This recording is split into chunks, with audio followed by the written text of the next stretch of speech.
Oh, you know what? StreamYard is telling me they've lost my LinkedIn account.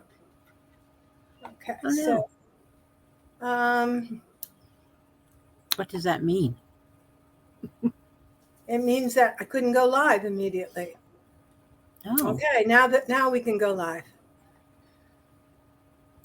And we are live. Um, yay. hello, welcome. This is our fourth in a series of broadcasts about Don't Be Fooled on LinkedIn with Darlene Petrie and Nancy Zare, LinkedIn Whisperer. And as you know, we have been focusing on fraudulent profiles. They seem so real, they seem so good. And yet, if you look at them and study them, you're going to find out they're phony. Okay, phony baloney. So that is what we're going to talk about today. In the past, we've been going through the LinkedIn profile, starting with names and banners and pictures, and we've worked our way down so that we're at the very end of LinkedIn profiles. And now maybe you don't scroll so far, but we're going to recommend that you do take a look at how people complete their profiles. So, Darlene, again, introduce yourself, share with the audience, especially your credentials, because they're impeccable. Well, thank you. Darlene Petrie with Scam Prevention International and CEO and founder of it. And I have a passion for protecting individuals and businesses from hackers and scammers. I was scammed, and people that I have talked to, I have heard many horrific stories of others who have been scammed. I have heard many people say that would never happen to me. And I was one of those people. And sadly, it did. Truth is, it's not a matter of if you'll be scammed. It is a matter of when. And I really didn't know anything about frauds and scams and all the stuff that's committed online because the social engineers, as they're called, they have this fancy title, social engineers. They're very good at what they do, and they know how to use the phone, like your landline, your cell phones, your texts, your mails. And over the last 3 years, I have learned a lot. So partnering with you, Nancy, for this 5-week series, it is Fraud Prevention Month during the month of March, and I know that we have saved people because they've told me that they have saved losing thousands, tens of thousands of dollars, and others have had the opportunity to tell their story to someone who's experienced it because you experienced it recently. Yes. And, so they've had to keep these inside of them because they were too embarrassed to tell anyone. Okay, speaking of embarrassment, I'm going to lay my cards out on the table, folks, because last week I was in LinkedIn jail for about 48 hours. LinkedIn is doing a good job of trying to identify these fraudulent profiles. And hence, if you do too much activity of whatever nature, especially if it's repetitive, then LinkedIn gets suspicious. And it's very interesting. They don't, check with the individual. They just close the account. And the LinkedIn Whisper became the LinkedIn Ghost. In other words, I disappeared off LinkedIn. You couldn't find my profile. The comments I left on people's posts were not posted. My messages to individual people on LinkedIn, I was identified as a suspicious person to be careful and etc.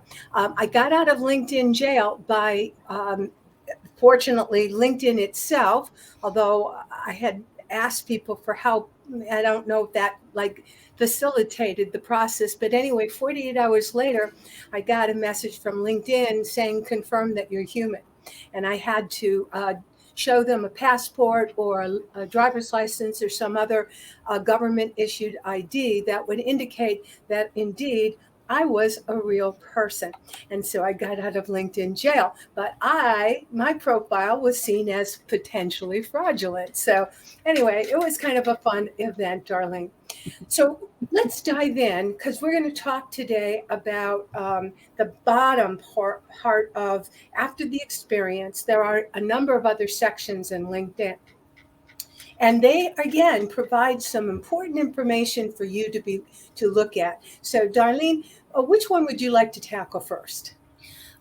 I thought we could I'd like to start out with the experience, Good. because I think that there's two parts to experience. One is experience for the person who is listing themselves on LinkedIn as a professional, as someone who is, putting their information out there. And the other is for people who are looking for jobs. And so they get job offers. So they're, people are looking for their experiences there. So I wanted to, and this is for both, that I would like people to really look for inconsistencies when they're applying for a job or when they're looking to see other people's profiles. So if they're looking for consistencies, they have to check other sections of the LinkedIn profile. So they would have to check their employment history. Does it make sense? Is it consistent with their skills and with their experiences? And in regards to fake jobs, in if you're looking for employment while you're on LinkedIn, this is a real great place for scammers and fraudsters to come and look for people, because they'll offer them senior positions. They'll, be putting fake profiles up because they want you to apply for their jobs. So first of all, if you are looking for a job, first of all, look to see, did I apply for that kind of a job? If somebody's coming to offer you the job, does that meet my criteria? So if they're offering you, a senior level position, but you've not worked a senior level position before, and you're not, and it's not stated in your profile, then it's something to be cautious of. And always, and it's that same old, with the, if it's too good to be true, then it is. But the fraudsters are getting, a lot more in tune to with what people are looking for. So they aren't offering these outlandish wages anymore, although there are still some. And then the other thing is to, like if you're looking for at the job descriptions, do the job descriptions make sense for what you've applied for and for what it states what the job is? And if you feel uncertain but want to do business with them, like you just feel like, sometimes your gut is overriding, everything else, and you want to reach out and connect, start a conversation with them. Ask questions. Always ask questions. Ask them about, their experience and their industry that they're putting their information out. And it'll give you a better idea whether or not they are legitimate. You can also do a search on one of the search engines for that particular agency or that individual and notice if there's something other than a LinkedIn profile that appears.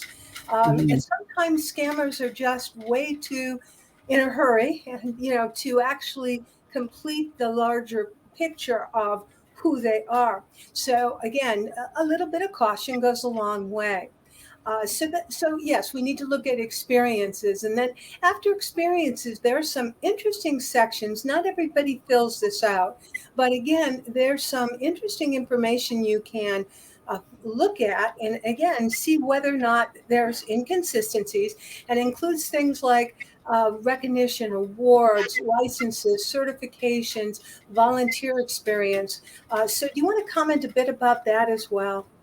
Okay, so in regards to volunteer experiences, it is similar to the experience, like your job postings, but watch out again, as I've said before, watch out for the too good to be true. And are they asking you for money up front to pay for any expenses? Because most places, they do not ask for people to pay money. In regards to skills, it works, that they'll put skills in that appear credible. They want to list the skills that they don't have. They're going to, while they're creating the profile, their expertise, their qualifications aren't real. And again, it's to trap you into making them believe that they are real. So it is hard to identify scammers, in regards to the skills section. But some of it with the skills is that if they have too many people who have, said about their skills that they have, you can actually pay. There's a certain company that you can pay to have them mark that these are the skills that you have, and they look legitimate. And if you click on their link of the person who endorsed you, then their file is real too. So they work, the fraudsters are working with each other, and so you just really have to be careful. Do the skills make sense to what they say that they have? Yeah. And are Yeah. there way too many? So I personally want to talk a bit about recommendations, or because I find that, again, a scammer is unlikely to be receiving recommendations because they're not real, right? As well as, do they give recommendations? And there are dates associated with recommendations received and given. Again, scammers tend to be newbies, hence they haven't been around a long time. So notice the dates, because that's going to tell you whether or not everything has somehow been manufactured on the fly. Yeah, Hmm. you want to comment more about that? I know with some of the recommendations, sometimes there will be a lot of recommendations as well on a person's profile. And these recommendations, sometimes they're just written so fast that they don't even make sense to what the person is being recommended for. So if they have a large number of fake recommendations, and they're mixed, like they're not making really any sense about what's written about them. If they're I just say it is one of the areas that, again, like the skills, they can pay people to write it, and they will also, like I said, work with each other so that they are writing each other recommendations. But again, it's that they don't make sense. And this is where I think it really comes in, because there's also the language part. So when they're, if they say that they're fluent in English, but you see that the writing is not fluent in English, or that, that there are mistakes. Having said that, again, thank you, AI, you're wonderful. However, people are going to find a way to use it that it's not going to be good for the rest of the world. That's exactly what was coming to my mind, because with AI can create images and they look like real people. Every now and again, like the other day, I was doing group coaching with my clients, and we looked up someone's profile, and there was a cartoon character, not a person. So is that a real person? Or again, is it an AI rendered image of someone? And so um, AI is being used to generate recommendations, generate resumes, generate and generate and generate. So, again, caution. When it's too good to be true, maybe it's too good to be true. So, Yeah. Darlene, have we left anything out in regards to the overall LinkedIn profiles? Any section that we have not talked about? I think, well, there's interests. People Yeah. have many interests. That is hard section to determine if a profile is fake or not. But it is good to look and see if there is at least some interests listed that are consistent with what the remainder of the profile information is. I think, for, yeah, to watch people, for their LinkedIn profiles. Like they can be, created by fraudsters, and the reason is they want your money, they want your ID, they want your all the information they can get from you, and they're going to make their profile. They're going to try and make their profile look as good as you can, but it's hard. Like there are warning signs. You just need to know what to look for. Um, Fake skills, like the warning signs is that, are there too many of them, or do they even make sense to what the person said that they have experience in? Endorsements I wanted to talk about. So they're hard to tell with the endorsement. So if you're looking for somebody who is looking for a certain position, then and they say that they have a degree at a certain place, or they have a license from a certain place, and you do want to hire them, you feel that their, like their resume on LinkedIn looks good, and you're, and everything seems good, but you can get them to fill out a form where you have permission to contact the institutions to find out if that person did in fact attend those particular courses, because they can hand over you the licenses and they can hand you the degrees, and they could all be fake. So it's really important, even and I have to say this, like I've had the experience as an employer where I had somebody working for me, and then they changed the policy where everybody had to sign that form and get your credentials approved. And sure enough, there were a couple of staff that I had who had fake degrees. Great employees, but like, so it can happen. It doesn't have to be a fraudster. It doesn't have to be Yeah. a scammer, social engineer, whatever. It it can be somebody right in your own organization. Well, we hope that you have been benefiting from this particular series. Next week is our last session. We're going to basically, again, do some highlights, overview, answer any questions that you've been raising during the series. So now's a great time if you have particular questions, or again, if you'd like to make comments. As Darlene mentioned early in the presentation, sometimes when we are the victims of a scam, it's very uncomfortable. There really isn't anyone to talk with. We're happy to be that sounding board, to be an ear for you. So, feel free to message us individually, or again, to ask questions more publicly. Any last words? Well, my last words are always, don't be clicking on links that you don't know.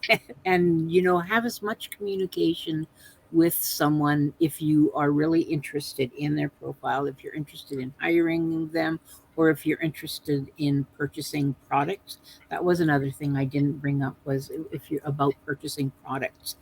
When you're doing it and you haven't talked to the person, we have Zoom, we have FaceTime, we have many different ways that people can communicate.